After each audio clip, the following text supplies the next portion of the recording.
who is behind the attacks outside of Eilat? Secondly, the 100 or so or plus missiles. Is it the same group? What's going on? And, of course, what is the current situation? Okay, the Palestinian group that initiated the attack close to Eilat is the organization known as the Popular Resistance Committees. It was formed by deserters from Fatah movement, mainly Fatah security services, who became affiliated with Hamas. It's an organization which maintains very close collaboration with Hamas, and in some ways they were most probably the subcontractors for the operation through the Sinai against the Eilat area. The missile firing itself was done mainly by the Islamic Jihad organization, which is totally under Iranian control. By now, it's interesting to note, they probably have even more long-range missiles than Hamas do. There is some problem now between Hamas and the Iranians, but Hamas joined the fray with their own series of rockets and missiles until ceasefire was agreed upon, sort of, or understood. It's a set of understandings through the Egyptians last night. What is the Iranian strategic game plan here? Do they want to see a full-blown Gaza war? What is the end game from Tehran? And then we'll get back to Egypt and the other players. I think the main game for Tehran now is do whatever you can in order to rescue President Assad in Syria. The Iranians are horrified to think about the possibility that they will lose Assad as their main Arab friend and ally.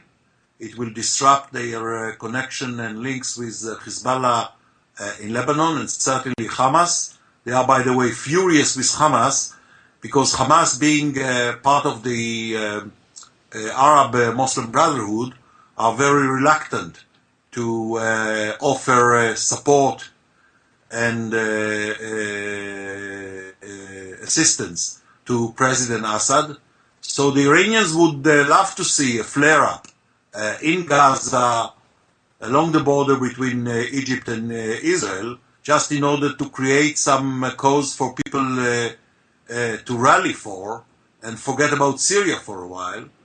But I think that both the Israelis and the Egyptian military authorities were very quick to understand that whatever happened, the last thing you want to do now is give Assad a break, or the Iranians. And if that's the case, how come we're not seeing northern Israel under the same sort of barrage from Hezbollah next door to Syria, which would be a way to further throw attention onto them from the Assad activities? I think Hezbollah is very reluctant to engage the IDF Israel again. It will again present them as an organization which is acting in the service of a foreign power. It will destroy their pretense inside Lebanon to be an authentic Lebanese Shiite organization. They have their own troubles with the International Tribunal investigating the assassination of Prime Minister Hariri, etc. I don't see Hezbollah in the mood now to start hostilities with Israel. The Syrians at one point were trying to see whether they can have some tension going along the Golan Heights border, but I think that most units of the Syrian army are engaged now otherwise, and they cannot fool the demonstrators anymore.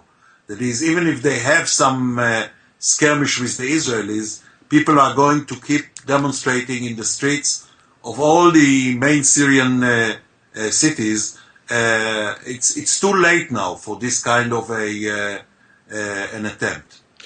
Speaking of demonstrators, the burning of the Israeli flag and the continuing demonstrations in front of Israel's embassy in Cairo, what is the current dynamic on the street, and what is going on between the Israeli and Egyptian militaries and governments?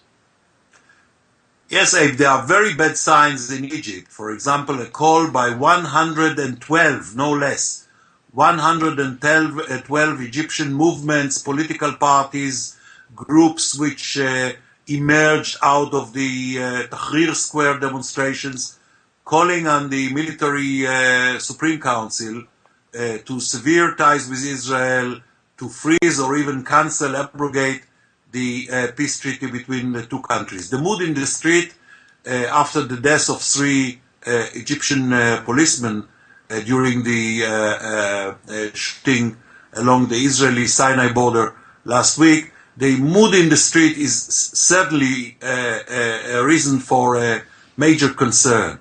On the other hand, I think that the Israelis and the Supreme Military Council have demonstrated time that they are able to contain that type of demonstrations, the pressure of the street for drastic moves against Israel, like abrogating the peace treaty. And the Egyptians have announced a short while ago that the ambassador is going to stay in Tel Aviv, that he serves a purpose, that the fact that there is a ceasefire now along the Israel-Gaza Strip border is evidence of how important maintaining the peace treaty and Israeli-Egyptian ties is. Last question. 1 million Israeli citizens were under the gun this past Shabbat and weekend. How well is the Iron Dome functioned, and is it quiet, or can they expect more attacks in the next few days? Well, I think basically we are into the mode of what is called in Arabic, as we call it, tahadiya, which is some sort of a lull, or if you want, a ceasefire. This is one. But even when we had long periods of ceasefire before, they were always violated by here and there a mortar shell, here and there a rocket or a missile. It was never completely quiet for a long period. As to the Iron Dome, I would say that the score is simply fantastic. The Iron Dome, I'll give you an example, the city of Ashkelon, in which people have a warning of 25 seconds between the time that a Grad rocket, Katyusha, is launched from Gaza until it lands in somewhere in Ashkelon, God forbid. All Grad missiles, all Katyushas fired at Ashkelon were intercepted successfully by the Iron Dome system, and the rest fell, as was anticipated, the system, in open areas without causing any casualties. In the case of Beersheba, we have to take into consideration that most dangerous, let me put it like this, dangerous rocket missiles fired at Beersheba were intercepted, but the battery which is stationed in Beersheba has to cover a much bigger area than the one which is protecting Ashkelon, because that system, that battery in Beersheba has also to the major military bases south of the city. So it will take few weeks. We will have a third battery employed, and then the fourth and the fifth. I think by the end of next year, the entire area will be fully, and the north, will be fully covered. But technologically, I think it's a major surprise of how well the system works, in spite of the fact that it was not tested before. I mean, the first test is real-time battleground. And finally, is there any chance that Israel is moving towards a national unity government? Well, I don't think so. I don't think Prime Minister Netanyahu is in the mood to invite Kadima. I don't think Kadima, Mrs. Livni, is in the mood to join the government. What we see is simple, conventional political maneuvering, sort of a blame game, but I don't think that we are going to see a change in the composition of the present coalition. Many thanks. Stay safe, Ehud, and have a good week in Jerusalem. Thank you. Bye-bye.